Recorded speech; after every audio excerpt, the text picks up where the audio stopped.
Welcome to this week's edition of Black Authors Matter TV, where we interview the latest movers and shakers in the African American literary community. You'll meet some old friends, discover new ones, and stay abreast of the latest book developments around the country and even the world. So sit back and relax for the next 2 hours with Black Authors Matter TV co-hosts Gwen Richardson and Dr. Rhonda Lawson.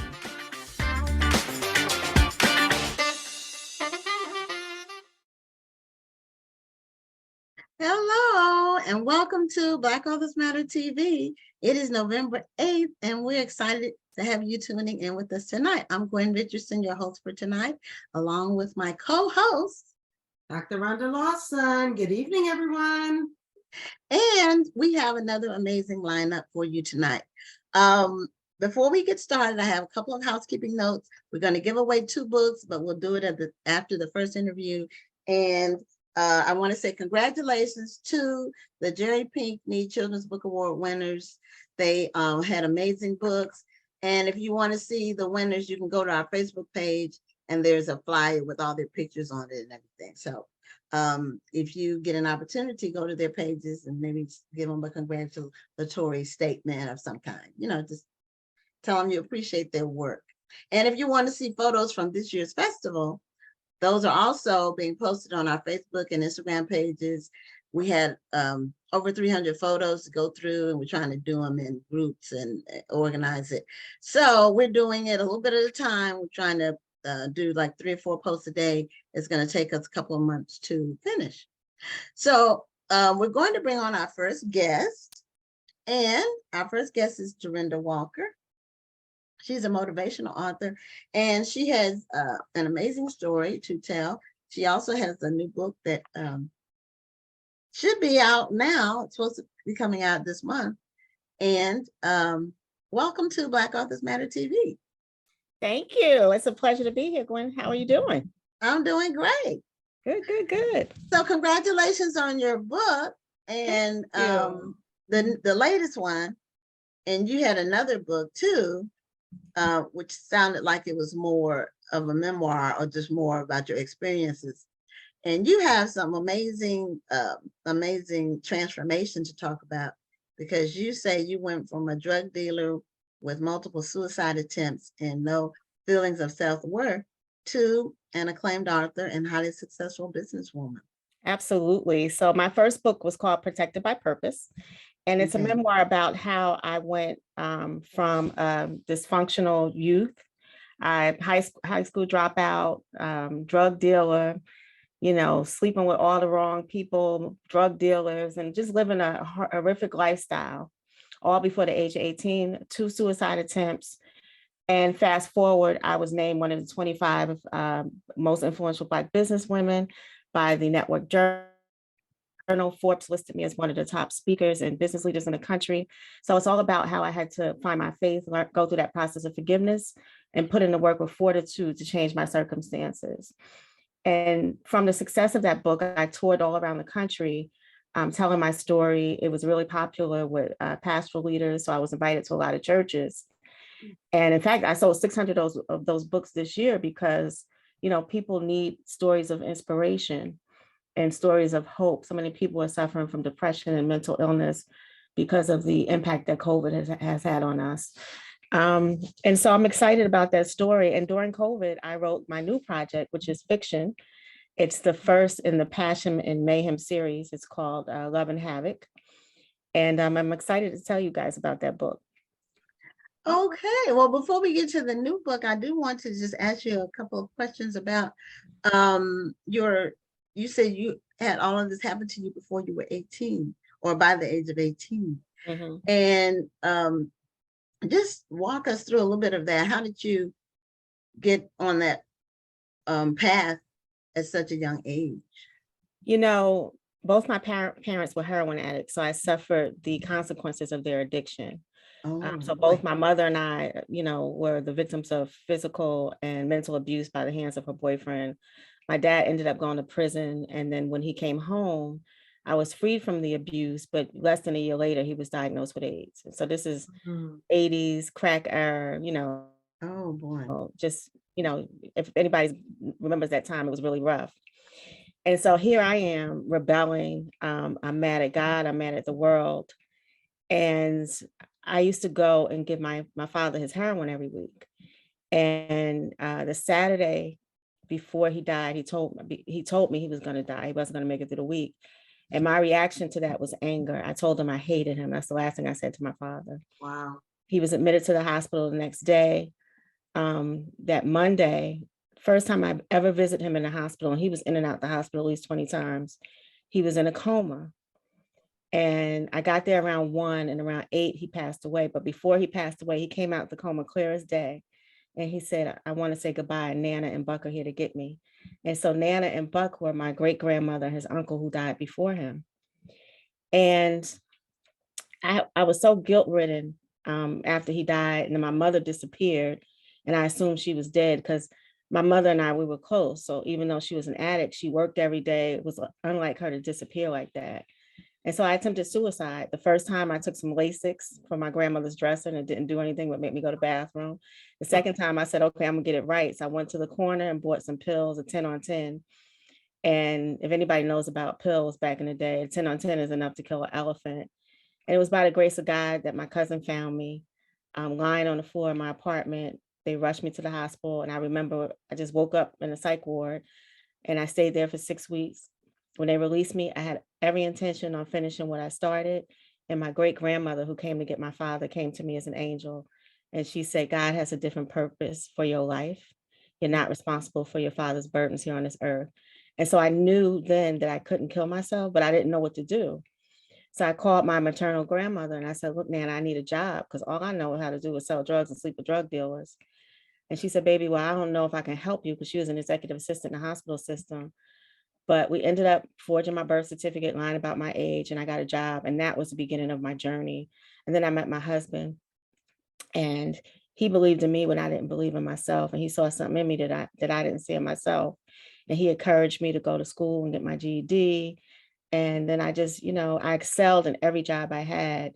And so when I got into the financial services industry, I started as a temp and worked my way up into the executive level. So what That's was an it amazing that story. sparked in you? You said you excelled in every job that you had. It seemed like you had opportunities and you were able to capitalize on those opportunities. What was it that happened in you that made you not want to revert back? That said, I need to keep going forward. Meeting my husband, having children, having people believe in me, having people mentor me, tell me that I was better than my circumstance, learning to hone in on my faith, because I always knew that God existed. God always talked to me, but I didn't always listen. And there were a few instances where I knew, he was talking to me. So one of those, I was working at the hospital, but I still had my foot in the streets. And I was on my way to the club with my friends. I had my fur coat, Gucci down, salt and pepper haircut.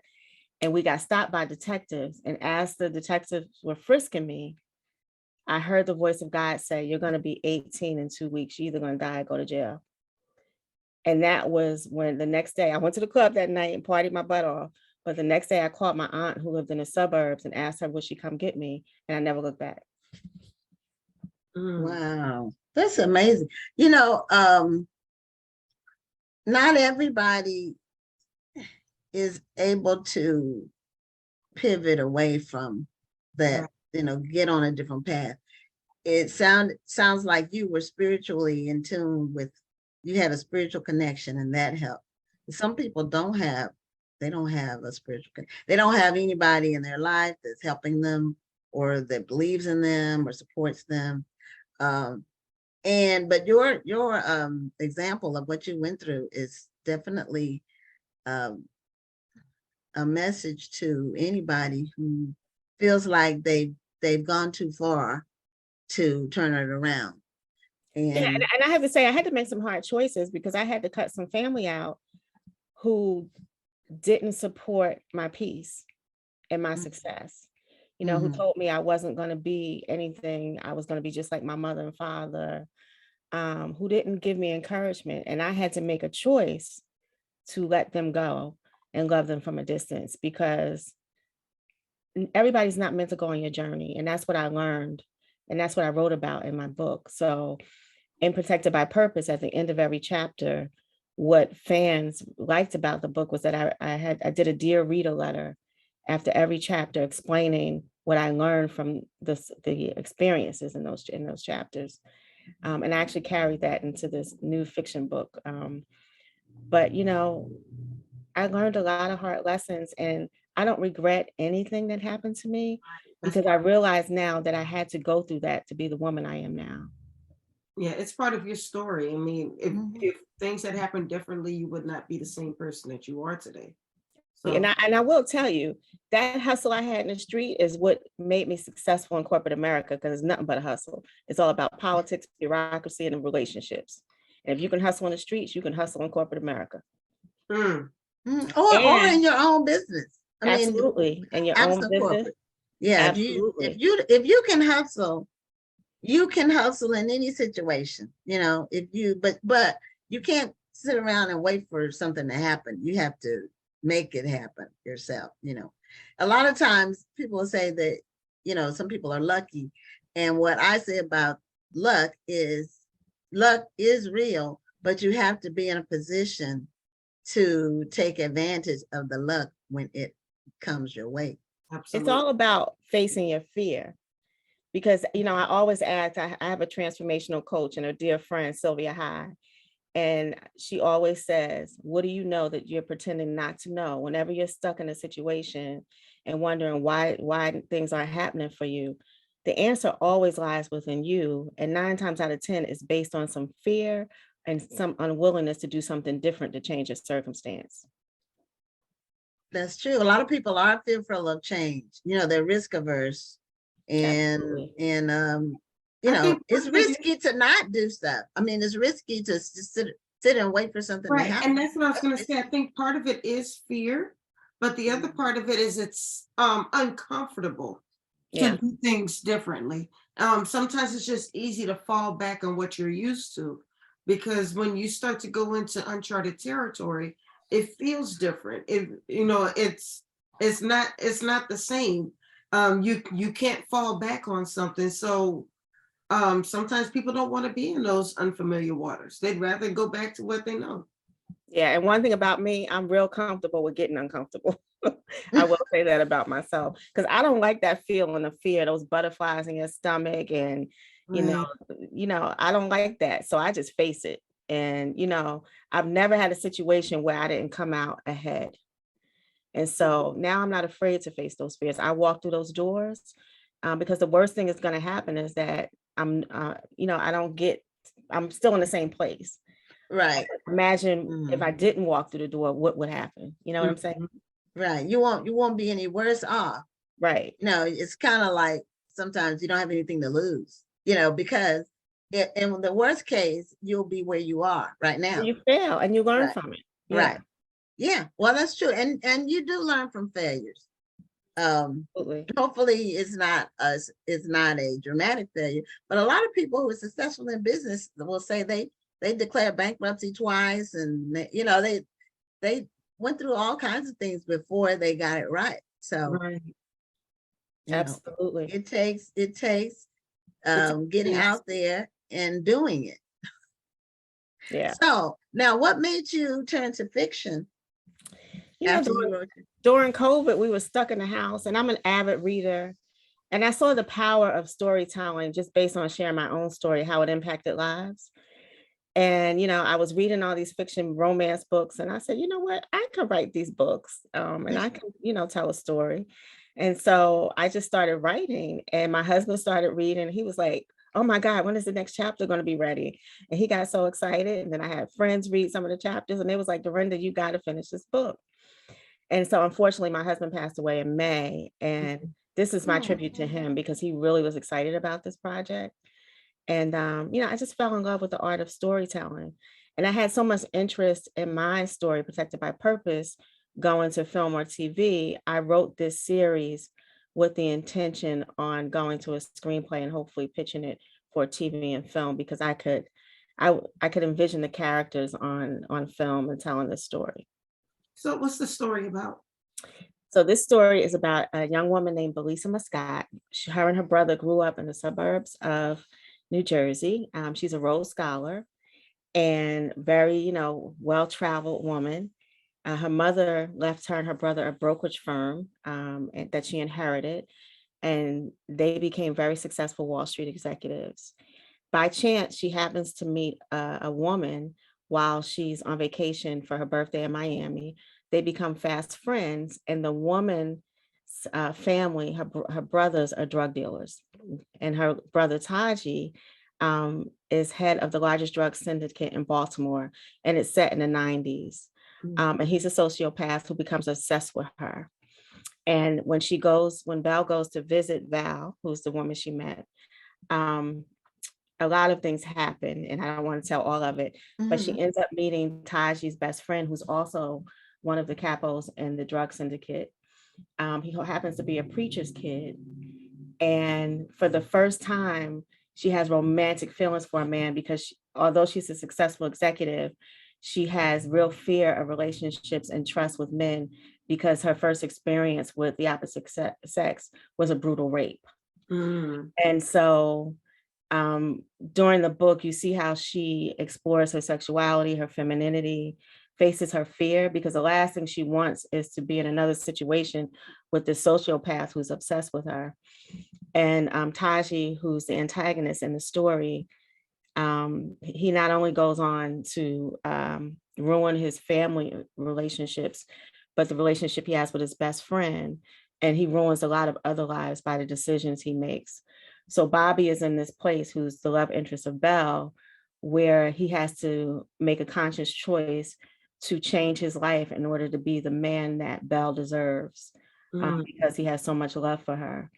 And it's a story about redemption, finding your faith, and making choices to change your life. And I drew on a lot of aspects from my story. So Taji's character is actually based on my mother's pimp, what I envision him to be like, based on what I've heard about him. And so people who read my first book may glean some things, from that story in this story, but it is fiction. And another aspect that's real life for me is Belle's great grandmother in the story is an Italian woman who was disowned by her family for marrying a Black man. So very similar situations. And so I just drew from real life experiences, what I know about drug dealing in the 90s, and, the Baltimore drug scene. And I just took from that and let my imagination run wild. And I started getting reviews in this week, and very happy with the reviews of people who read the book. I saw 2 that said this, I could see this as a movie. They didn't like the ending for Taji, but I won't say what it is. But I think they understood why I made the decisions I did in the writing process. Okay, now one of the viewers asked, what's the name of the book? And it's called Love and Havoc, is that right? Yes, Love and Havoc. But the series is, I heard you say something with mayhem. Passion and Mayhem. Passion and Mayhem. Yeah. So each book is going to have a different title that's having to do with passion and mayhem. I like that, because Love and Havoc, you normally don't, well, you don't necessarily see those two together. Love is havoc. But it can, it can create havoc in your life, because you have to give it attention, and sometimes the attention creates a negative results. So, right. Well, I was going to ask, how did the processes differ for you? You've written a fiction and you've written a nonfiction. Did you see any differences in the way that you approach these projects? Well, with my memoir, it was just based on memories and interviews with people who knew different aspects of my mother's life and my father's life that I didn't know. And so with that, it only took me 5 weeks to write Protected by Purpose. And it was so funny because when I was on the last chapter, which is a tribute to my mother, her best friend reached out to me, who I haven't seen in like 20 years, through Facebook. And this is all God's timing, I have to say. And she told me things about my mother that I didn't know, about her hanging out with Luther Vandross and dating one of the members of Kool and the Gang. And, I knew my mother was a talented singer because she aspired to be a singer. And I write in the book how, we would go to the music studio, and the first time I heard rap was with her when we were in New York. And, so just certain aspects that I found out about my mother that I was able to add in the book based on her best friend's recollection of things they shared. And so with Love and Havoc, it was a little different. It took me a lot longer because I really wanted to focus on the character development, making sure that people understood why they made the choices they did, what fueled them to make the choices they did. So it took a little longer, but what I have to say is I prioritize writing every day. I wrote for 3 or 4 hours every day. And the book just came to life. And before I knew it, I'm halfway done with the second book, which is Fate and Fury, that I'm hoping to release in February. Okay, Fate and Fury, Fate. Yes, Fate and Fury. Okay, and Fury. Okay, I like that. That's different. That's that's a different take, and then you're using the words that are synonyms for love, or could be synonymous with your path on toward love or away from love. Sometimes it could be either one. So for your writing process, it sounds like you write pretty quickly and you really focus the time. When you decide you're going to do it, you just kind of do it and you don't procrastinate. It sounds like you just take it on. I tell people all the time, writing a book is the easy part. Selling it is the hard part. Yeah. People don't realize that until they get into the selling process. They think, a lot of people, most people, especially self-published people, think if I build it, they will come. It's the saying, if you build it, they will come. If I write it, they will buy it. No, that's not. And when they'll say, you ask them what's the target audience for their book, and they'll say everybody. Okay, no, everybody is not. That means you don't understand how any of this works. Yeah, because people have different interests and things they read. Some people only read fiction, or some people only read nonfiction. And within fiction, there's a gazillion different genres within fiction of all kinds. And within nonfiction, there's a gazillion genres.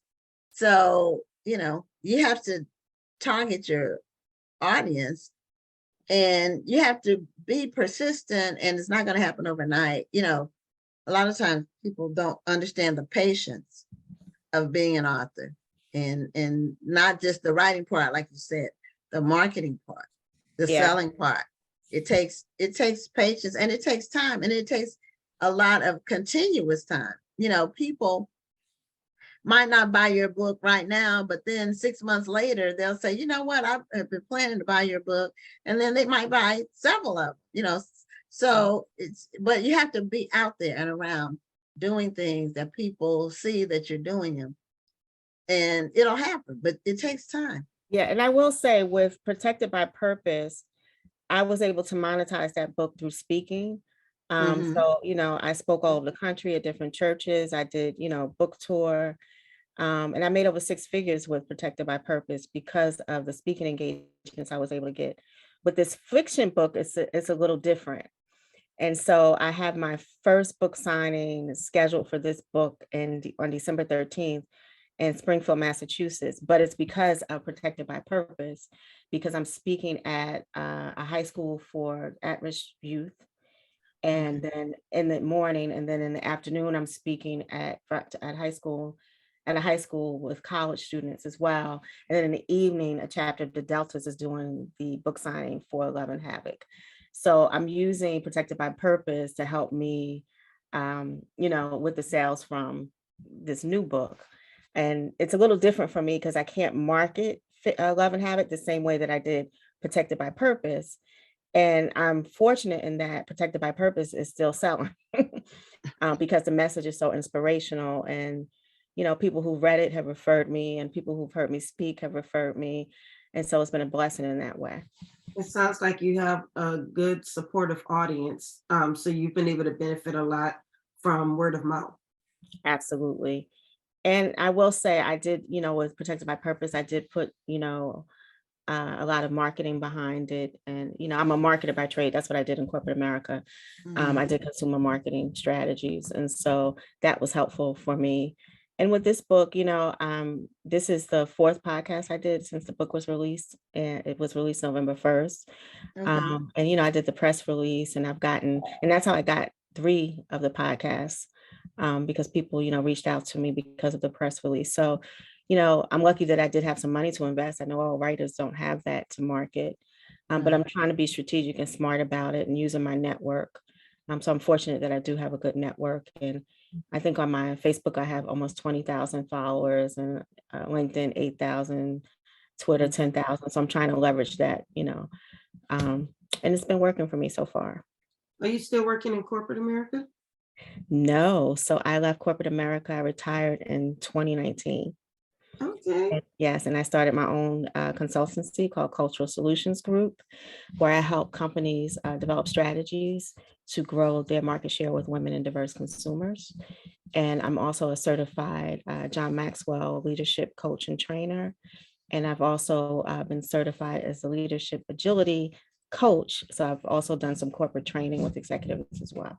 So you retired, but you're still busy. I am. And, now that my husband's passed away, he passed away in May, I'm in a transition phase. So I'm selling my house, and, it's a new aspect of Dorinda Walker. And what I will mention for this new book is there's some erotica in it, which people wouldn't expect from me, given my corporate brand. And I actually thought about writing it under a pen name because of that. But then I said, this is just another aspect of who I am. Right. And what makes me dynamic and unique. And so I want to share it with the world. Now, when did Protected by Purpose come out? In 2018. Okay, so that was pre-COVID. Yes, pre-COVID. Yeah, which so was another blessing for me. right, because you had a chance to do the touring and all that of that Exactly. book before everything got shut down. Yeah. And then with the shutdown, you wrote your next book. But a lot of people have been on the show that said that they wrote a book during COVID because of the shutdown of COVID. Yeah, because we had nothing but time then. Right. I think we all wrote books during COVID. We did. I shared some cooking tips on Facebook. I did a couple of cooking exercises so people could see some of my recipes and the way I do things. I did that in the early days, when we thought it was going to be brief, like we thought it was going to be maybe a month or 2. Yeah. But we have to swap recipes. My girlfriend's always telling me to share my recipes on social media, but I said, I don't want to be a cooking influencer. I wasn't doing it to be an influencer. It was really more like boredom, Yeah. Okay, Right. let's share some cooking. I think we all started cooking. I made my first banana bread during the pandemic. Because we couldn't go out. We couldn't go out to eat. And they hadn't really perfected that food delivery yet. The restaurants were still trying to figure out how they were going to do that. So in the early days of COVID. Well, Dorinda, it sounds like you've had quite a journey in terms of just your life experience. And I will say, a lot of times people will say, you don't look like what you've been through. Yep. And so I sure don't. I don't look like what I've been through. But what I tell people, the will of God will never take you where the grace of God can't keep you. And it's only God's grace and his favor in my life that I'm able to do the things that I'm able to do. And, just from my spiritual belief and being kind and giving to others. And I've learned that when you give to others, God gives to you. And so that's how I try to, live my life. All right. I love it. Well, so let's tell people how they can get your book, because we're at the end of our interview time. Absolutely. So you can get my book on Amazon. It's available on Kindle, paperback, and hardcover. And you can go to my website and also, and there's links there. And please subscribe to my website so you know what's going on, where I'm speaking. And follow me on social media. I'm Dorinda Walker everywhere. Dorinda J. Walker on Facebook. Well, congratulations on all you've accomplished. We did put your website in the chat. So people will be able to go to the site to learn more about you and to connect with you as well. Thank you. I appreciate you, ladies.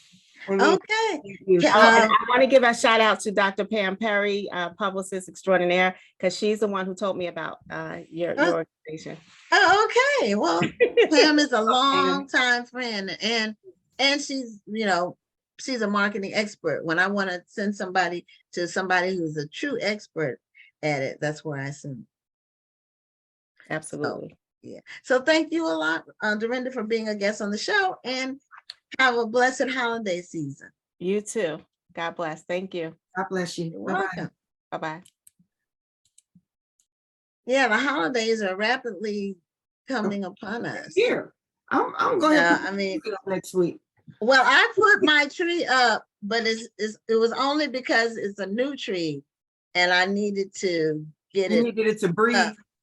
Yeah, I needed to get it up because I got 2 weekends where I'm going to be busy, so I just wanted to get it up. And Well, that's why I think I'm going to put my tree up early, because the other weekends I'm going to be busy.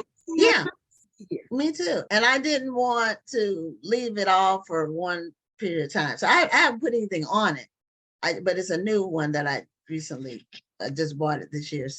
So we are going to do something out of order, and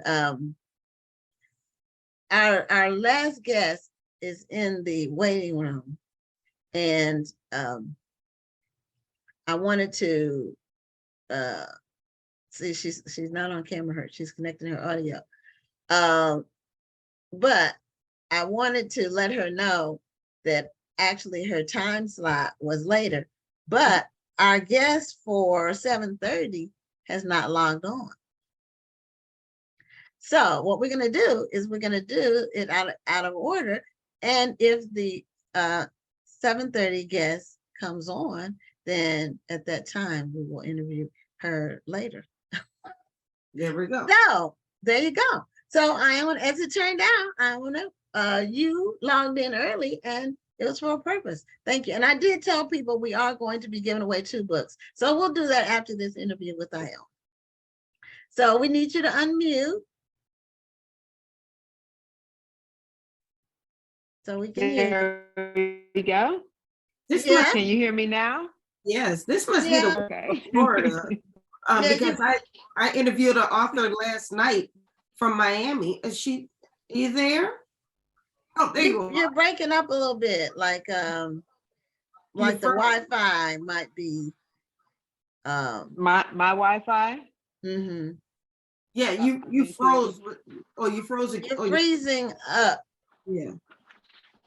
Give me 1 second. Let me see if Okay. I can move out. Give me 1 second. Okay, well, in the meantime, we can do our book 1 giveaway second. while we're waiting for you to get Yeah, let's just situated. do that. And we're gonna do that, and that'll give you a couple of minutes to get situated. Okay, for everybody out there, Okay, how's that? No. you're frozen. You're frozen. Is that better? No, maybe try logging off. Just Try logging off and The logging back challenge- in. okay. Because the problem is we have really bad weather here because of Oh, the storm. yeah, I've been We've hearing got that about that. horrible rain here. Is it possible for you Yeah, to do the we have- interview from a computer instead of your phone? What it is, I'm actually out. Oh, okay, I had you're to not. run an errand and not home. Okay. Try logging off and then signing back Mhm. in. Okay, let me try that. Try that. Sometimes try. that fixes Okay. whatever it is. Okay, And we'll be let me looking for try. you to sign right back in. Okay. Okay. We have 2 books to give away, and the first one is called Night Wherever We Go. Night Wherever We Go. It is by Tracy Rose Payton. Y'all can see that. Mhm. So the title of it is Night Wherever We Go. And the trivia question to win this book is, what do the enslaved women in the book, so there's a group of enslaved women in the book, They have a nickname for the plantation owners. So what do they call the plantation owners in this book? And that's book number 1. Book number 2 is called Relations, an anthology of African and diaspora voices. And this is quite thick. This is a really thick anthology. This is put together by Nana Akua Brew Hammond. And we had her on the show several months ago. She had a children's book called Blue that was about the color blue, and it was very beautifully done. So the trivia question for this book is, name another anthology that includes the author's work. So the author is Nana Akua Brew Hammond, and she's been in several other anthologies with her work. So if you are Well, the Stephanie first had already responded to the first question. okay, Stephanie Burnham. All right. Did she get it? Yes, she said the Lucy's. Okay, that's the correct answer. Okay, Stephanie Burnham. All right. Yeah, this sounds like an interesting, these are both advanced reading copies. This one comes out in January, and this one does as well. So they both are January releases. And so we'll see who wins the other. Yeah, nobody yet. Oh, okay. Now I need to, Iona, she signed in, but then she signed back out. So our remaining 3 guests are scheduled to be Shani Greene-Dowdell. She's a best-selling romance and mystery author, but I don't have her number, so I can't call her or anything to find out what happened with her. But we have Iona back. And then the 3rd guest is John Wells III. He has a book for teens, and he was a National Indie Excellence Award finalist. He's also an actor and a singer. So we're going to learn about him and his career. So what were you going to say? He's just doing it all. Mm-hmm. Yeah, he's doing it all. So now I heard from him earlier today, so I know he'd be okay. So let's see if we have a better connection. And if we don't, we'll have to work with it as it is. So for those of you all who are tuning in, Iona she was one of the avid readers that attended this year's National Black Book Festival. She was one of the first, if not the first, person as an attendee to register for the event. And because she said as soon as the registration opened, she signed up right away. And she was everywhere at the festival. And so I wanted to, last week we had one of the publishers that was there on the show, and I wanted to have a reader's perspective or attendees' perspective about what they did and how they enjoyed the event. So Iona, welcome to Black Authors Matter TV. We were still waiting on audio, but I think you're not freezing now. It doesn't seem like you're freezing.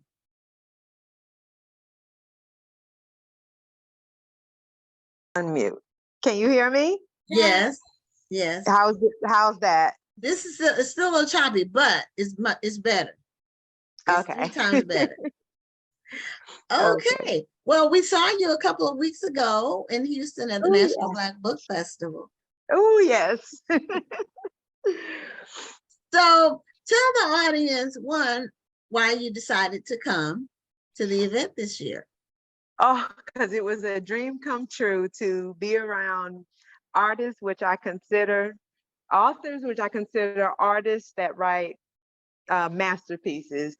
And to be there, oh, it was a dream come true. I've heard about it so many times. And even though COVID came around, I said, as soon as that leash came off, I said I was going to go, because to be around African American authors, it was going to be a dream. To be around artists, it was going to be such a dream. And I would tell you that we felt blessed being around you. You had such a spirit about you, and you smiled at everyone. You embraced everyone, made everybody feel like celebrities. And we thank you for that, because that's the type of positivity we need in an event like that. There are so many authors, and sometimes newer authors can feel a bit overwhelmed. They're like, oh, there are all these other people here. I'm competing with all of these other people, but it's not a competition. Mm-mm. What's for you is going to be for you. So when people like you come along, that just makes the process even better. I mean, it's so fun to be around artists, because don't get me wrong, we're out there with so many different genders, the racists out there. But like I say, Carl Weber and you, Miss Lawson, and just so many authors. And then, you hear about them, they're going to be here. But then to be around nothing but that generation, it's like, oh, I've got the Black music, the hip hop music. It's like, you've got that. I am around African American authors. I'm like, you talk about the movies, you talk about these TV shows. I'm like, but you don't understand the depth you have with the books, whether it be spiritual books, whether it be motivational books. I mean, they talk about Oprah, they talk about J.D. Day, and they don't understand. Read it, listen to it, and you'll be amazed. You may even get late to work and they'll want to write you up. Write me up. I mean, you don't understand. People laugh at me. You have no idea how many times I have either said I'm running late, or I have been like a kid and I'll run into the room. And you I'll were run reading into a the book. I'll be reading a book or listening to it, and my friend laughed at me because I don't. I said, just hold it for me. Or another thing, I'll be on the bus and I have missed my stop too many times because I was in the book. Or, some of the books, those hormonal books, Zane, Carl Weber, Eric Jerome Dickey. Boy, somebody may have thought I was on crack. Boy, I'm arcing and jerking and moving.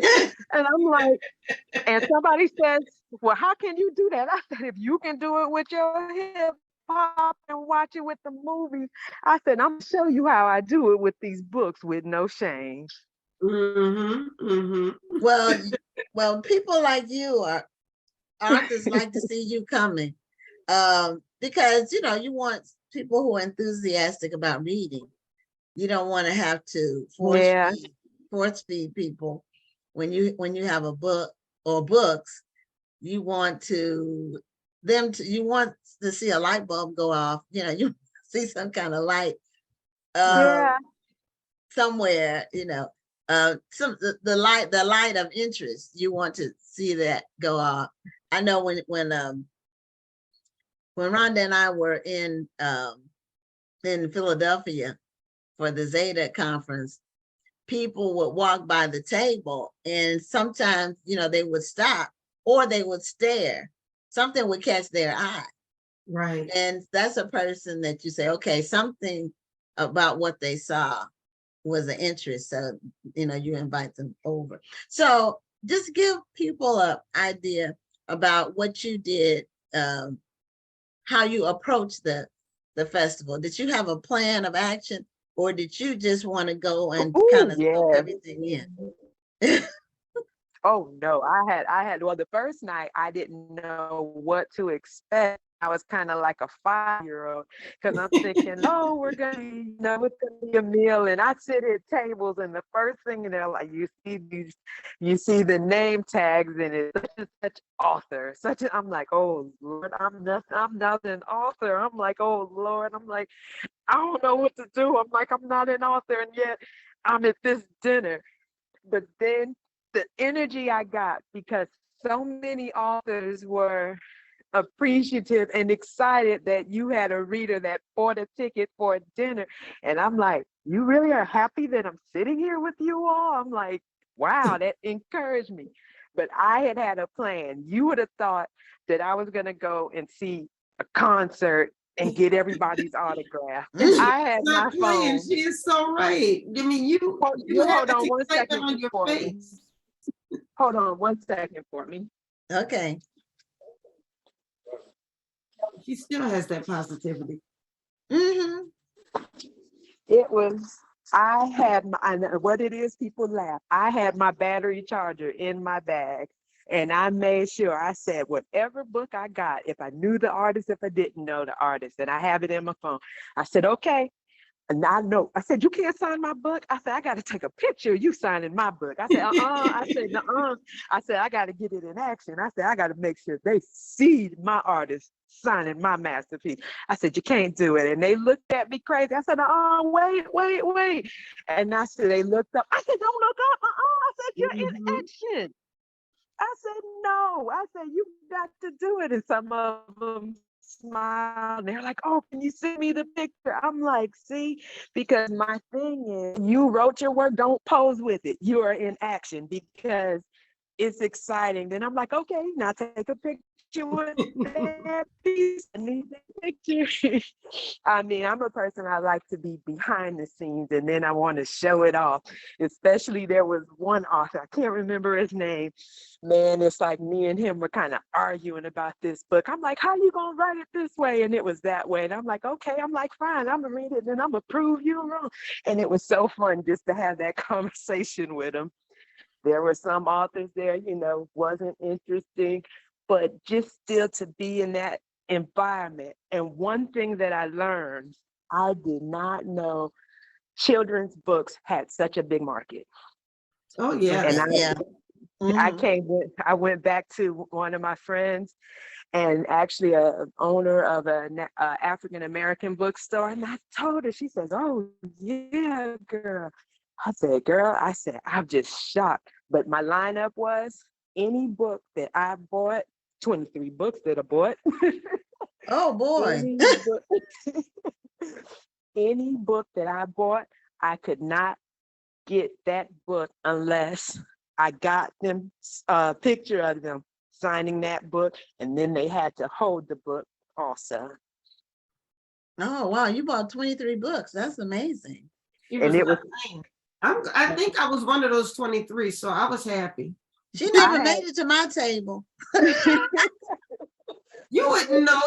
You were so busy, Gwen. You probably wouldn't know who bought your book. Well, they had to come down the line to pay for it. So that was how I saw buy my book. But I didn't get a chance to even promote my stuff. I didn't get a chance. I had them on display, but I didn't get a chance to promote them. Miss Richards said, I saw you different times, but when they said Iona, they said, you know who that is? Because I remember, you got your little award. And I said, man, I'm walking past. I said, I can't wait to meet the owner of this, who created this. They said, well, Iona, that's her. I'm like, where? They pointed. I said, oh, no. I said, I got to go get a picture of this. I said, I'm not leaving here. Took a picture, boy, went around, and every time, all my other pictures, but I had to make sure I showed them a picture. I said, this is their 15th anniversary. And somebody looked at me. I said, you know what? I said, talk about your stuff. I said, I got my books. And some people were like, mail your book. I said, mail my books. I said, I said, I don't care how much I had to pay. Not taking Spirit Airlines again. But I said, my books were coming back home with me. They were not going to be mailed to me. That's funny. I've heard about Spirit. I've never tested it. I reckon I tell you. I mean, it's not that bad for a short flight, but I would never be on it for a long flight. I'm not going across the country on it. No, it's not. I'm not saying so much as that the tickets are cheap, but it's when it's time for you to do your luggage. I mean, your carry-on is your purse, but if you have like a bag to put in the overhead, you got to pay $60. Yeah, that's crazy. Oh, okay. Well, but they're all charging. They're all trying to squeeze money out because even if you have more than 2 bags, this is what happened to me on the way back from Philly, because I had a box and I had my sign. I had shipped 6 boxes of books. I had one left of books. So I sold 170 books while I was there, but I had the one box left and I had my sign. And then I had 2 suitcases. Well, because I was there for 5 days. So they charged me $150 for each one of my box and my sign. Crazy. And I didn't know that till I got to the airport because I called in advance and talked to somebody at United. They said it was only going to be $60 per item. I get to the airport, and what can you do when they tell you it's $300? Mm-hmm. I was so through. But anyway, the airlines that there is better if you only got one bag and you can take it yourself. But anything longer than that, you have to do a budget for the luggage. With Spirit, it's not so much as in how many. Sometimes I think it's cheaper to do more bags. With Spirit, it was the weight. Okay. Okay. Well, they have that rule too with the United. So when you did you attend any of the seminars? Because we have several free seminars at the festival. And I always encourage the authors, especially on Friday. That's when we have a lot of the author focused seminars with information that's priceless. And but anybody who is aspiring to be an author, it's priceless for them too. Honestly, I had looked when I had the little flyer I had printed out and I saw all those. I had thought about it, but man, when I got there and saw all those authors, I said, okay, I said, I can look at those next time. I said, but I see all these authors and I got to look at their books, and some authors had 2 or 3 books. I said, man, I can't do this. I said, because if I do that and go, I said, I'm going to miss some of these authors and some of these authors may not be there. I said, that's okay. I said, the Lord has blessed me. I said, Lord, if you allow me to go next year, I said, I will look at it. Because again, to go to something like that, I'm not looking to go as an author. I'm looking to go to behind the scenes of what authors go through and what they have to do, even with the publishers, the editors, to see what they go through, to what they have to do to do their work, just like we see the behind the scenes of movies and music. I want to see what the authors do. Oh, okay. Well, that's thank you and kudos to you for supporting all those authors. And when I tell people we need to support authors, what I always say after that, because some people don't they pretend like they don't know what you mean by support. What it means is you spend money. Well, because the thing that's really what they need. Or you read the word. Well, you spend money, but yeah, it's also just because you bought, let's say I'm an author with only one book. When you buy that book, your support is not done yet. I mean, tell people about the book. Don't give my book to somebody else. Tell them to go buy their own book. Or excited the way people got excited about From Scratch, and everybody saying, "Oh, you've got to see this." We need to be doing the same thing. The word of mouth, right? When you great book, get excited about that book and put it on Facebook and say, "Oh, you guys have got to read this. This was the bomb. This was this. This was that." That's what's making people excited to go and read the book. Well, I agree with you on that. And see, there's like prime example, Carl Weber has his TV show. Yeah. You have no idea how much of a critic I am with that show. Oh my goodness. I have all 9 series and I have every book is the hardcover. I'm a person, if I love your work and I've been following you, I want the hardcover before I want the paperback. But stepmom got me that way. Got all the hardcovers. I'm excited. I'm like the TV show. Man, I sat there within 20 minutes. I'm like, you got her as Paris. I'm like, how in the world you gonna do that? Everybody else, oh my goodness. So I'm like, you have not read the book. I said, come on. Like, so you're saying some of the casting might have been different. there's just certain characters, and I was sitting there, I'm like, you're kidding me, right?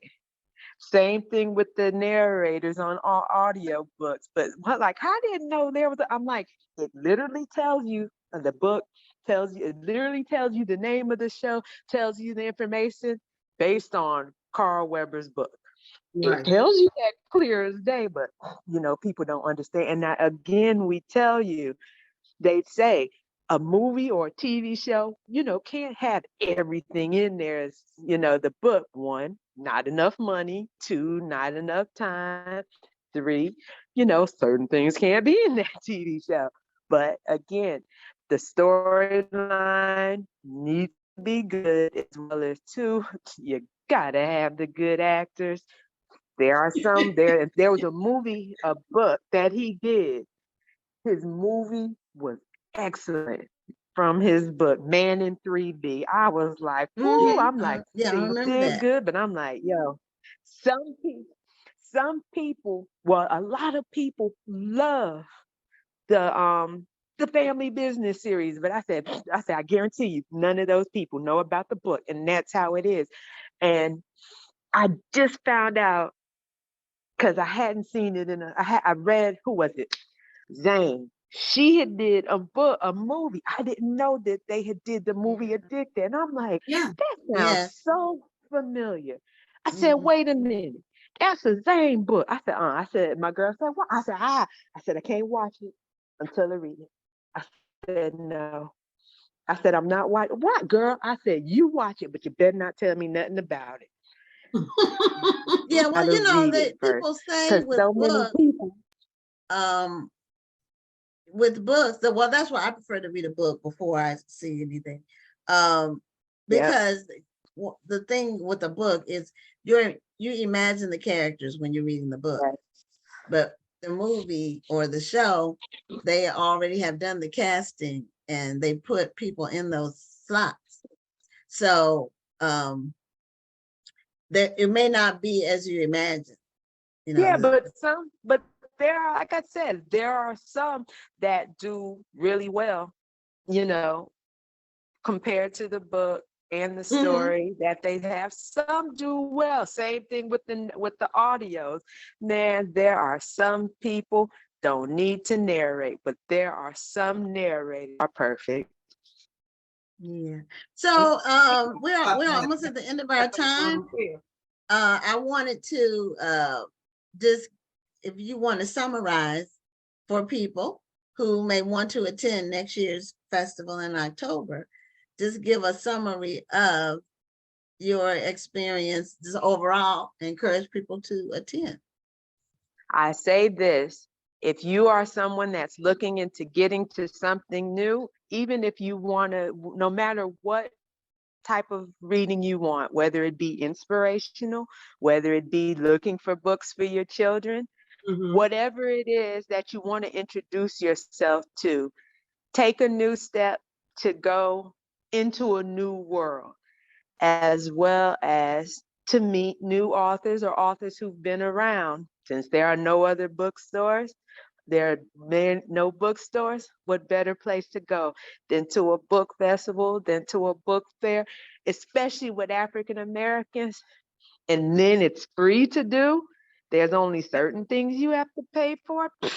Please take that time out. If you can go shopping, you can go to a book festival. That's even more nurturing. Yes. Well, that is really great advice. And yeah, it's free unless you eat. That's what we tell people. So we had 3 special events where we had food, and that was the only thing people had to pay for. Everything else was free because we want people to spend their money with the authors. And that's what you did. So thank you so much, Iona. Stay safe out there. I know that a hurricane is headed your way. Yes. And they've already started posting warnings. So please be careful out Hey, there. that's why I've got flashlights for my books. Well, yeah, stay safe, and we'll be praying for your safety, and the people in the entire area. Hopefully it'll pass.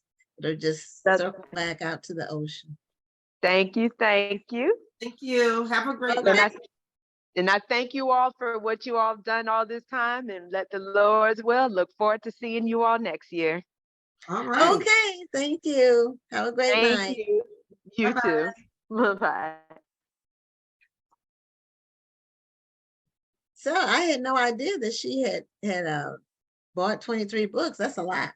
Yeah, I knew she was buying books. I didn't realize there was Yeah. that many of them though. Yeah, but you know, the people who come, they're avid readers, and they come with a budget for buying books. That's what they Right. do when they arrive. Well, our third guest is John Wells III, and he has a young adult book series. I think it's like fantasy, and he's also a finalist for the National Indie Excellence Awards. Awesome. So as soon as he comes on camera and gets connected with everything, we'll have him on screen. Meanwhile, oh, there he is. Yeah. Hi, John. And we had to reschedule you from the night that we had the technical glitch, and we appreciate you being flexible and scheduling to come back on the show. So welcome to Black Authors Matter TV. Well, thank you for having me. Super excited to be here. Okay. We're super excited to have you. So besides being an author, you're also an actor and a singer. But we're going to we want to talk about your work as an author first. Yes. And do you have a copy of your book with you? Your most recent book? I do. My most Okay. recent book is The Year of Ambrose. Right Okay. here. It's Oh, wow. part 2 of a series. Is that The fantasy? third one is. It is. It's contemporary fantasy. Oh, tell us. Okay. Great. Yeah. It's contemporary fantasy. Basically, the book is follows a kid, Caleb, who right before his 16th birthday discovers a few things. First, he discovers that angels and demons exist. Second, he discovers that not only do they exist, but there's been a war going on since the beginning of time. And somehow he's at the center of it. Somehow he's the key to turn the tides in either direction. And he doesn't know why. And third, he discovers that the people that he's supposed to trust, the people closest to him, might want to sacrifice him to raise a demon goddess. Normal 16-year-old problems. Yeah. Okay. Well, you know, I always wonder, I always admire people who do fantasy books because they have to create a different world. It can be a different time period or just a completely different world. And then they have to create the people of the world they're in, and there might be animals or creatures or plants or whatever. And that takes a really active imagination. Well, I don't lack imagination for sure. I believe that that's something that I get honestly, even as a kid. My report cards, my progress report cards always said, wild imagination, talk Wild too imagination. much.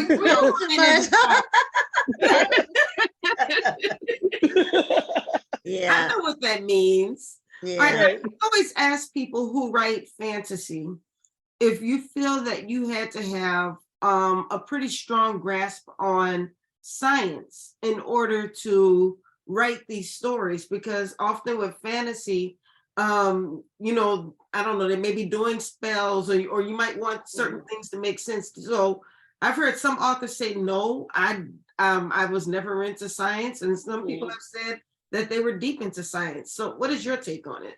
That's a great question. Well, first of all, I believe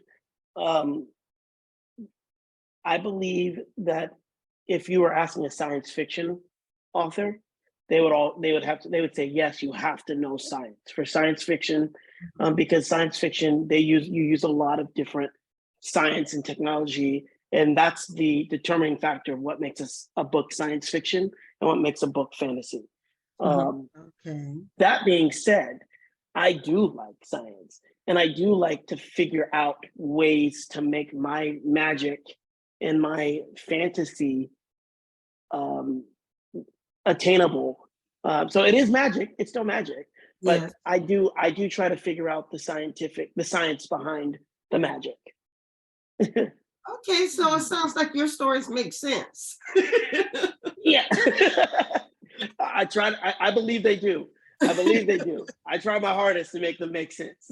There you Now, go. who was the main character in your series? Or is it more than one? Or is Nope. it? I'm going to show you this right here. This Okay, is my so main that was book character. one. This is book one, The Last Angel Warrior. Okay. It's in the series called the Caleb Andrews Chronicles. And my main character is Caleb Andrews, who is the 16-year-old boy. He's a 16-year-old biracial boy who was adopted by the mayor of the town. Okay. Okay. Yeah, So is that your first book, period? it is. It's my Okay. first published So- book. And the one that you got the Indie Excellence Award finalist for, was that the first book or the second book? That was the second book. Okay. Okay. Yes, So were you in the fantasy category? I was. So you were competing. That's a lot of people submit books for that award. And so you were competing with a lot of authors for that. So that's amazing that you were a finalist, because they only pick 5 in each category. Wow. Yeah, I'm forever humbled. Whenever I see my name has made it to the finals, because I submit for these things, and like most authors do. Well, as an actor, I go to auditions. You go to audition. That's your job as an actor, is to audition. Everything Okay. else is out of your hands. So you go to an audition and you leave and you forget it.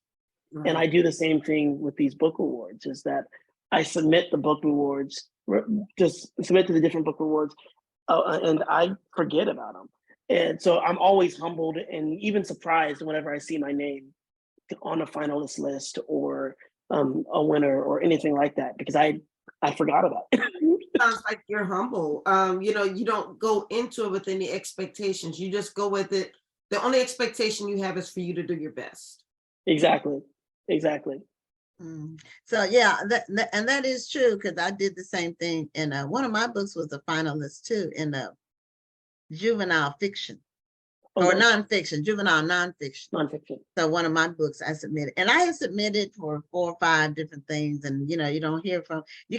You do forget about it, because the process is long for most of them. So it might be 6 months before they even announce anything. And so then, you get the email or somebody tells you made the list before you even get the email. And, it's exciting to do that. And it's competition. What I tell people, Absolutely. and there's competition in just about everything that you do in life. So all we can do is our best. So now what made you go from the acting to start writing books? That's a great question as well. I've always done both. I've been writing.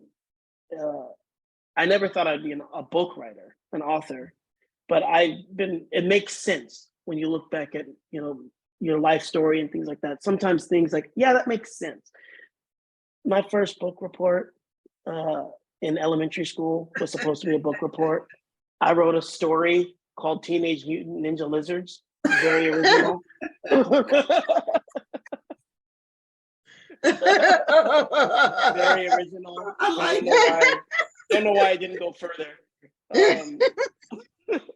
But I've always had that imagination where I would be writing, and I think in the 3rd grade. Now, on the flip side of that, I didn't read. I didn't read well into the 3rd grade. Up until that, I was on Hooked on Phonics. I was trying to. I really struggled with finding something that sparked me to read, to want to read, and to learn how to read. I just struggled with it. And in the 3rd grade, I went to the Scholastic Book Fair, and I found the Animorphs books. This cover with this kid turning from a boy into a lizard. And I loved animals, and I loved, powers. So it was everything that I liked. And that was a chapter book. So I went from not knowing how to read at all to finishing my first chapter book. And I kept on reading those. At the end of each story, I didn't like it for stories to end. So I started writing my own stories, my own, like I wanted to keep them going. So I Okay. started writing that. That was third, fourth, fifth grade. I just kept writing. So you And- needed to find something that was interesting to you in Right. order to keep you interested in reading. Absolutely. Exactly. Yeah. So the books that you were reading, because I'm not familiar with that series. Mhm. I know you said that they were chapter books. Are they more like graphic novel type books? They're actual chapter books, not graphic novels, but they were actual books with no pictures. The only things that were really cool at the bottom of it by the page numbers, if you flipped it, it was a flip book, so you got to see a transformation happen. But it was just a regular sized book by K.A. Applegate, and That's interesting that a book with no pictures held your attention at that age. yeah. Well, I mean, I always say what your brain can do is a lot more creative than what, pictures can show you sometimes. So I the story was great. It had everything that I wanted: powers, aliens, a bad guy, good guys, a team, a family. Right. It's all the things that I wanted, all the ingredients to keep my interest. Beautiful. Okay, so you were writing and all along as a kid, and Mhm. that's true for a lot of authors and writers. I was a young writer as well. So when did you start with the acting? Around that same time, because of the Animalist books, my imagination just went haywire. I had a very large imagination. Teachers were a little concerned. I wouldn't stop talking in my imagination. I kept talking about turning into animals. So my parents actually, instead of discouraging that creativity, they signed me up for theater. So I was in the community theater, and that was the most immediate outlet for that imagination. I completely fell in love with acting and would go on to pursue acting for the next, well, I mean, I'm still acting. So Okay. I thought that was going to be my path. I went to college for acting, got a degree in theater performance, and act professionally now.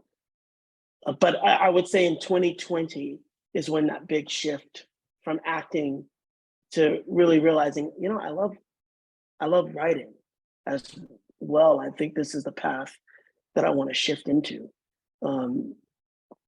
I think that happened probably towards 2020. Okay, was it a result of COVID, or was it already in the works before COVID? I was already writing it. I had already had my first editor, was working with my first editor. And right before 2020, right before the shutdown happened, I had moved from one editor and was moving into a different editor to help me finish the book. I mean, I'd already finished the first draft and just to help form it. So right there, I was already doing that. And then COVID happened. And what COVID did was just gave me the time to focus on it. By that time, I was already on my third and fourth draft. Oh, okay. Yeah. So with the acting, what kind of acting do you do? Like, over time, I'm sure you've done a variety. The actors I know, they do the audition, like you say, they get an agent. Do you have an agent? I no longer have an agent. I actually left my agency right before 2020. I left my agency. So you kind Okay. of a free agent, so to speak. I am, and probably will remain so for a while. Okay. So, but the auditioning and then waiting for the callback, that's sort of the process there. So what kind of acting do you do? What kind of projects have you been in? I do a lot of stage acting right now. Oh, okay. Yeah, so You're a part of a theater crew. I'm saying Is crew. it a and true? a troupe. group, yeah. Troupe. Theater troupe. So actually I'm a co-founder for Loud Fridge Theater Group. Oh, you're the co-founder. I'm co-founder, yeah. Yeah. That happened in 2019. I started, there was a show that I wanted to do. I produced it. We ended up starting a theater group out of necessity. And now we're making art, and we're actually kicking off our first official season in 2023. Oh, congratulations. Congratulations. And this is Now, where are you located? I'm located in San Diego, California. Yeah. Oh, okay. So you're on the West Yeah. Coast. Okay, well, Yeah. I'm hoping I have to get to San Diego in the next few months. So I'm hoping that you have a play going on at that time so I can come support the play. Do you know when you're coming? Not yet. Okay. I know it'll be probably maybe in May. May? Okay. Okay. I don't know what's going on in May. Okay, but I found your Facebook, your Instagram page. So Yes. I'll just follow the Instagram page. Follow that. Follow that. I'm currently in a show right now. That's why I have this, old school mustache. Take place in the 70s? It is actually takes place in 1892. I'm playing Dr. Watson in the Sherlock Holmes show. Oh, wow. Okay. Because I was going to say Ron O'Neal, Superfly. Didn't he have a mustache like that? Yes. Yes. I think. But anyway, because I never actually saw Superfly. I've only seen like excerpts or clips. I've never actually seen the movie. I haven't actually seen it either, but I've seen the same thing. Excellent. Well, I saw the new one. I don't think I actually saw the old one. Oh, I didn't hear good things about that new one. You didn't hear? No. No, it wasn't that good. Yeah, some things you have to leave alone. Some things. I didn't say it should have won any awards. I just said I saw it. You saw it. Okay, well, yeah. I think I saw the old one. I think I saw bits and pieces of the old one. I think I might have. I remember sitting down to watch it. I can't tell you anything about it other than I remember some cars, and yeah. Either I fell asleep or lost interest. One of the two. Yeah, some of the production quality on what are considered, let me say that, what are considered the Black exploitation movies. Some of the production quality wasn't very good. Oh no, it was terrible, but I think that was part of the appeal. Like, well, you're right. The fight scene in Dolomite is always going to be famous because you can see him not kicking people and the police falling down like this.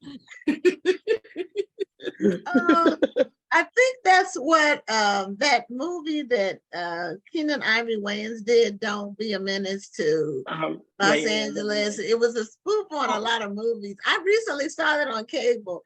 And I have forgotten how funny it was. It was hilarious. But Eddie Murphy did a great job with They Call Me Dolomite. I never did see that. He did an excellent job. I heard it was good. Yeah.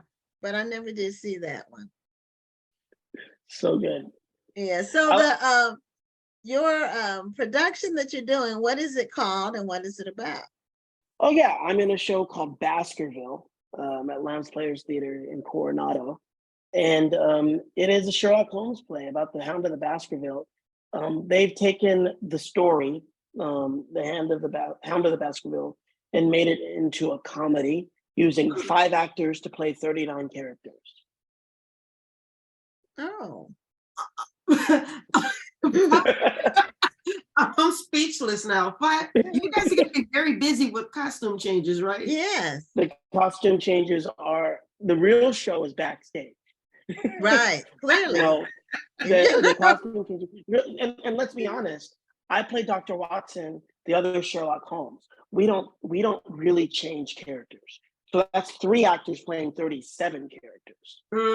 Oh, okay. Now, was that for a creative idea? Was it to keep the budget low? That's the way the play was written. Oh, that's the way the play was written. Wow. The way the play was written. Yeah. Okay. Well, and now is it already being played? Or you said that is that Yeah. the one that's going to be that's the one that you're in now? The one that I'm in right now. Okay, Yeah, all right. that's the one. And the one that you're going to be doing for 2023, what's that one? Great. So we actually just announced our season for 2023. So we have 3 shows coming up in 2023. Our first show is called Ripped. And it's a heavy show, a timely show that discusses sexual assault on college campuses. I'm co-directing it. I'm actually at my co-director's house right now because we have a dinner after this to discuss some more stuff for the show. Is that his library behind you? Yes. No. Virtual, isn't I it? wish I had this library. I wish I had this library.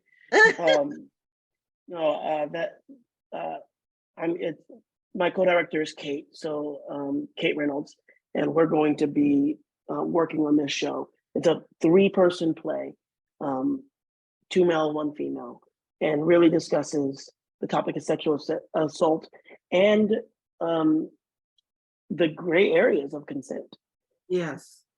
Yeah, I would be really interested in seeing that. My last book, the second to last book was Mhm. about sexual assault, and I actually made it into a stage play.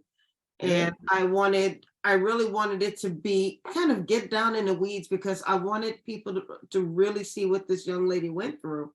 Mhm. And it wasn't an easy one. I mean, I had a couple people tell me they had to leave because they got triggered so badly, but there were so many people who got something from it at the same time. So Yeah. congratulations on tackling such a difficult issue. Thank you. Yeah, it's definitely an obstacle, something that we're gonna have to tackle. It is something that we have to deal with such sensitivities, since it's such a common issue. Yes. So we are taking all the precautions, sensitivity coaches, intimacy coaches, all of the people that we can bring in to support the actors because we want to keep them safe in this space, so that we can tell their story. Wonderful. Yeah. Now, as an actor, what advice would you? Well, let me back up because I want to know why you decided not to use an agency. If you don't mind sharing. I don't mind Or sharing that at as you all. want to share. I don't mind sharing that at all. Before the pandemic, I was actually on tour with a school assembly show. It was a 1-person school assembly show where I was going into schools, and I was doing a show that I still do this show. And I was doing a show about positive thinking and growth mindset called the NED Show, which stands for Never Give Up, Encourage Others, and Do Your Best. So I was actually going around and doing that full time in the beginning of 2020. I was on the road, living out of hotels.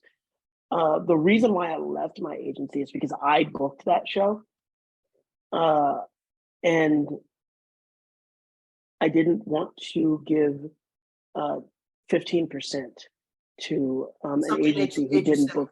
Yeah, so Mhm. that's why I left. Well, that's amazing. That's something that people go through in the literary industry as well, where they may have an agent, but the agent may not be actually representing them well or may not be doing anything. Then they go out and do something on their own, but they wind up having to pay their agent as if their agent did it. Right. So, Yes. yeah, I totally understand where you're coming from on that. Yeah. So I still work with that show as well. But yeah, and then in 2020, I shifted from wanting to do on like full-time professional shows, which I'm still working professionally. Thank God, I'm still working professionally as I transition into full-time writing. Full-time Yeah, a lot writing. of people don't realize that when you get an agent, and depending on your contract, but a lot of the agent gets 15% of anything that you do, whether they found it for you or not. So you can be finding your own gigs and just giving them 15%. Yes. And some of them agents, they rely on that. They get a They do. client portfolio of clients, and they just make money on whatever they do. And of course, a lot of times they'll have connections that you might not have been able to get on your own, but you have to decide what's more important Yeah. to you. And I mean, and finding an agent is like finding a family. Like you find the people that work for you, that you mesh well, you have the same vision, that feel like they can market you. You have to find someone who's honest. I mean, Right. who's That's honest with you. Yeah. Because at And the end that's of the not day, a given. That's not a no, given at all. it isn't. Because at the end of the day, if they can't market you, then there's no point being there. There's no right. point being there. You need to find someone who feels confident that they can market you, or else you're just going to be a name on their roster. Mhm. So it was, I lucked out because with what I did, because it's school assemblies, I could say, actually, I got an education gig. So I didn't have to say, you know what, I got this performance gig, even though it is performance, Okay. because it's school assemblies, Okay. it's also education. Okay. And funded through the state and not independently funded. So Okay. because of that, I was able to say, you know what, I got a different opportunity, and I don't think I'm going to stay with this agency. It makes sense. It does. Yeah. Yes, I know a lot of people, and this in the book industry too. And I don't want to be negative about agents. I just Mhm. want people to know what they're getting into. A lot of people don't realize what they're getting into. And Yeah. so if you go into something with your eyes wide open, that's different. But a lot of people are naive. They just think, okay, if I get with this agent, then, everything will be great. And it's not necessarily the case. And then they might, get you. Now, do you do small parts? Like, do you do commercials, or do you do anything like that? Do you do I that don't kind do of work? commercials right now. I did have an agent for commercials when I was going to be sent in. Then as I'm transitioning into book writing, I'm not actually pursuing that right now. So I got a lot of friends in commercials and TV, but it's not really what I'm pursuing right now. Well, when Okay, you it say sounds like you'd full-time like to stay. writer, when you say full-time writer, do you only mean books, or are you going to be writing stage plays, scripts, things like that as well? Eventually, stage plays. I've written one that needs a lot of work, but I'm focusing right now on my series, the Caleb Andrews Chronicles. In this series, I've got a long way to go, and several spinoffs and short stories that I think I'll be in this universe, in the Caleb Andrews universe, for a little while. Okay. But that being said, yes, I also want to write some scripts, and got several ideas that I'm keeping in my little journal here. You can't see it. Yeah, so now for the Caleb Andrews Chronicle series, when did book 1 and 2 come out? When did books 1 and 2 come out? Great. Yeah, book 1 came out in October of 2020, and Okay. book 2 came out in March of 2022. Oh, okay, this year. Okay. Mhm. So have you written book 3? Book 3 is in the works. Book 3 Okay. is in the works. Yeah. Okay. Book 3 was I'd aimed for book 3 to be released at the end of this year. I'd aimed for it to be in December. I started writing with it right away. This year was the first year where I actually realized the conflict between my old life and new life. Because in 2021 things were just starting to open up, but in 2022 I started getting phone calls. I did not audition for a show this year, but I've been employed acting from March till December. So it's been a very long a long year. So what I learned with that was, okay, I can't do it all. Right. I can't do it all. I can't act and write and run a theater company, and I need to. It's a lot. It's a lot. So I need to take the time. So this show ends November 20th. I start directing Ripped we start rehearsals December 13th. But basically from November to December, I'm going to be focusing on my projects a little bit more, focusing on the books and all of that. I'm going to say that you're in a very blessed position in that you are a constantly working actor, because there's so many people in the acting industry who have not had that opportunity to be constantly working and have your hand in so many different projects.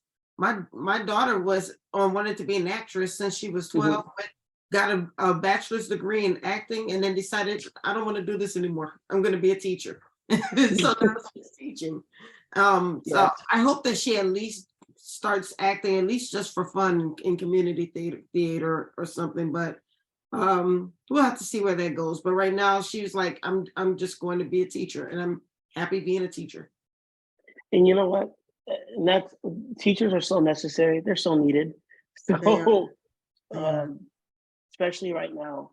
So, especially ones that want to teach. Right. There are a lot of people teaching now that are dying to get out of the classroom.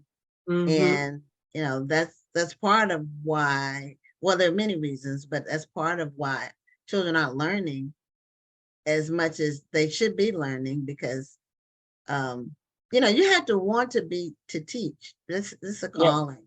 Absolutely.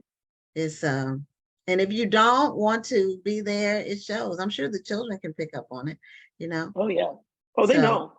They mhm. know. They know when you have a bad day. They know when you have a good day. A funny story, because I substitute taught for several years, and I had a student. I was auditioning for something, for a job that I didn't get, and I'd gotten sick, but I found out that I didn't get it, and I was teaching long term in 3rd grade, and this kid, he looked up. He said, "Mr. Wells, did you get the job that you auditioned for?" I was like, "No, I didn't get it." And I'd been sick that day. He said, "Is that why you're so sad?" Oh. But, I said, "You know what? I am a little sad, but that's not. I'm also sick." So you've done a lot. You've done a lot of career changes, additions, expansions. Now, and you're a singer too, from what your bio. So you're a I singer. sing as well. Yeah, I sing as So well. do you sing in your plays, or do you record? Do you have a YouTube channel where you sing? Yeah, I don't. It's funny that it says singer. I does it say singer or does it say producer? I think it says producer, but I do sing. Okay, I think I it do says sing. singer on the bio. I do sing. I do musicals, musical theater. I do a lot of singing gigs with whenever it's needed. Normally something to help a friend out. They say, "Hey, we need someone to come and do this with us. Can you do this with us?" So I do that. My friend, one of my co-founders of Loudfridge, one of the core members, we call ourselves noisemakers. We're Loudfridge Theater Group. We want to make noise in the community. So one of the noisemakers, actually 2 of our noisemakers, are singers. That's what they do for a living. So every once in a while, they'll call me over and say, "Hey, we need a tenor. Can you bring us over?" Okay. So you're like that clutch guy. You're right there in the clutch. Yeah. Yeah. Yeah. Well, it sounds like you have, you're one of those people who had creative talents as a kid. And it sounds like also that your parents helped you improve and continue to grow in it and supported you. And that's great, because that's not always the case. But no, yeah, I'm very grateful for my parents. They always had the mentality, if you want to do something, do it yourself. Amen. So because of them, I have that fortitude to say, you know what, this is what I'd like to see, and the only person that's going to make that happen is me. So I'm going to go out and do that. And that's ultimately why I decided to write a book. I loved fantasy growing up, as I told you. I loved fantasy. I loved reading stories that took me to different worlds. The problem is that I never saw anybody that looked like me. Right. They were always Yeah, the best friends or the sidekicks. yeah. I wanted What do to you see want? someone. I wanted to be the hero. I wanted to feel like I could be the hero. So I wrote a story about a kid who about a kid who looked like me, you know, and it's been very rewarding because I've had parents reach out to me and say, "Hey, my kid just finished the Percy Jackson series, and he asked me, um, is there a hero like Percy who's black? And we found your book, and we're so excited to read it." And I've gotten that message so many times, and just fills my heart to know that there are kids out there who now get to look at these books and Yes, fall in love with a character that they can relate to. Wow. and that So, way to end interview. I love that. Those are great last words. those are. So show us the covers of your books again and tell the Yeah, audience where they can get your book. absolutely. I have two books: the Last Angel Warrior and The Heir of Ambrose. Here we go. And you can find both of these books on Amazon or any online bookstore. And those Okay. are not thin books, so you put some work into those books. Absolutely.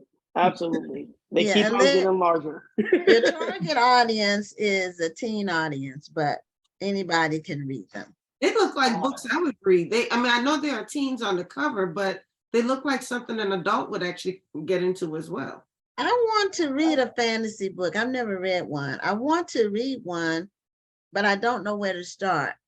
Maybe I'll try to read your I would first say one start and with see how John's that book. is. The Last Angel Yeah. Warrior. I think that you'll find you'll enjoy it. The Last Angel Warrior.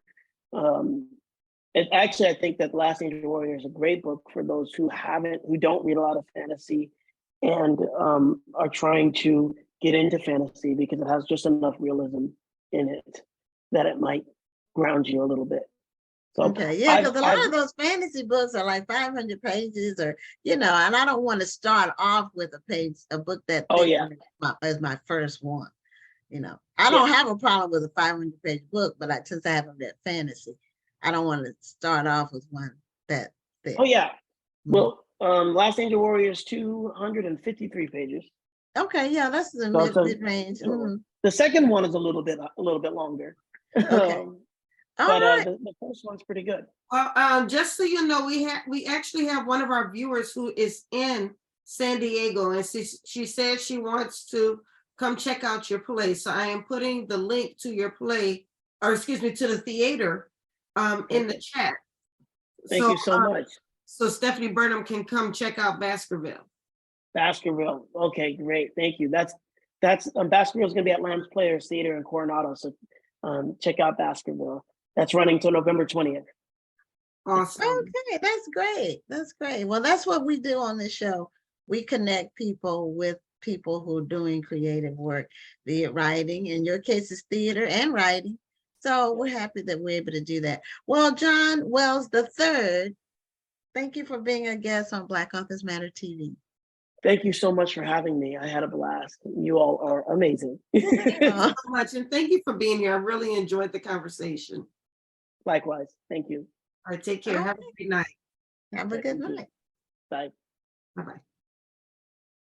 So you all may have noticed that interview went a little long, and that's because we had one of our guests that didn't show. So we're going to be closing out a little early tonight. Before we close out, I do want to find out, did anybody win this one? Well, Mary said Growing Up Girls, and Lydia said An Anthology of African in Diaspora.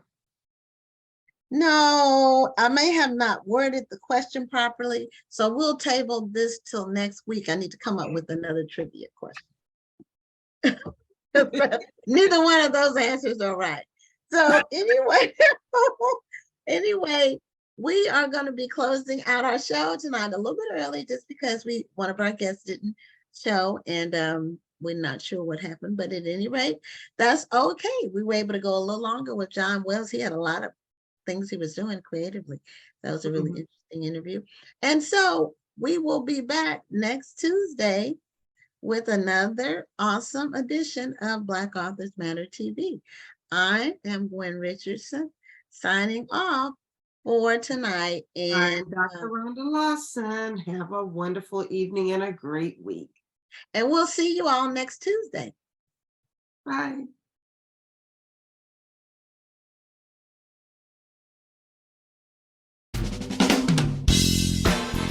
Thank you for tuning in and join us next Tuesday at 7 p.m. Central, 8 p.m. Eastern for another edition of Black Authors Matter TV.